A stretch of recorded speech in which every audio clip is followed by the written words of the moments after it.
Salut la team PE, je suis Aurore, professeure des écoles et maître formatrice. Bienvenue dans le SAV des profs, des vidéos où on parle didactique et pédagogie. La production d'écrit est une activité complexe pour nos élèves, car elle leur demande de gérer simultanément plusieurs compétences.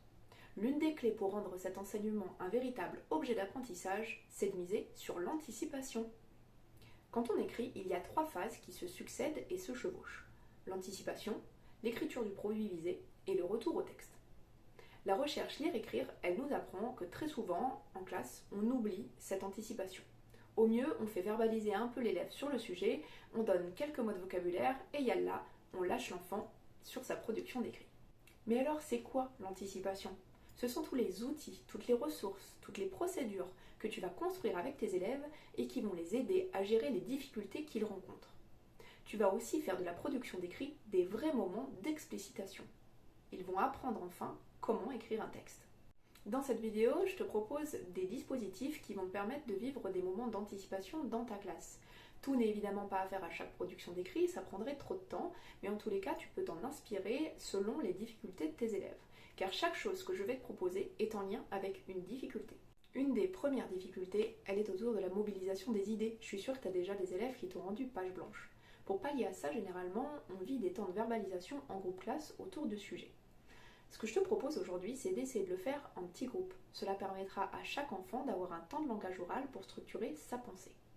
Tu peux aussi t'aider de l'écrit, en faisant un petit tableau avec des mots-clés, personnages, lieux, actions. Ça permettra à l'élève d'avoir une vision d'ensemble sur le contenu de son texte.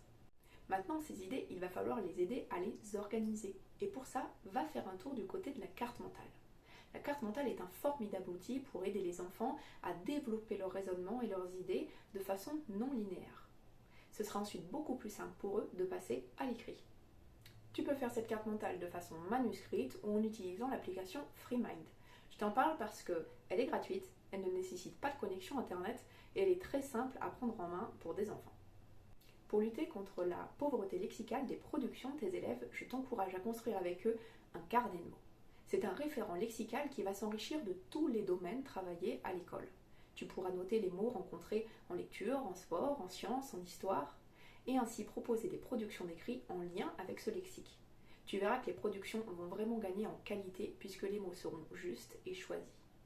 Ça permettra aussi de réinvestir tout le travail fait en lexique. Alors je ne vais pas pouvoir énumérer toutes les difficultés et les solutions que tu peux apporter lors de moments d'anticipation, puisque cette vidéo serait vraiment beaucoup trop longue. Par contre, sur mon blog, tu vas pouvoir retrouver un tableau beaucoup plus complet où je vais détailler les difficultés de la production d'écrit et une solution possible à adapter.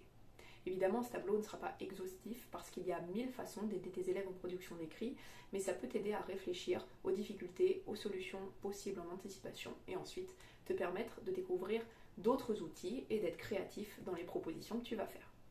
Ce deuxième épisode du SAV des profs s'achève, j'espère qu'il aura pu t'apporter quelque chose. Si c'est le cas, n'hésite pas à liker, à commenter et à t'abonner. Tu peux retrouver le premier épisode sur l'explicitation des consignes sur ma chaîne YouTube. Voilà, j'espère que ça t'aura plu. À bientôt, merci de m'avoir écouté. Ciao!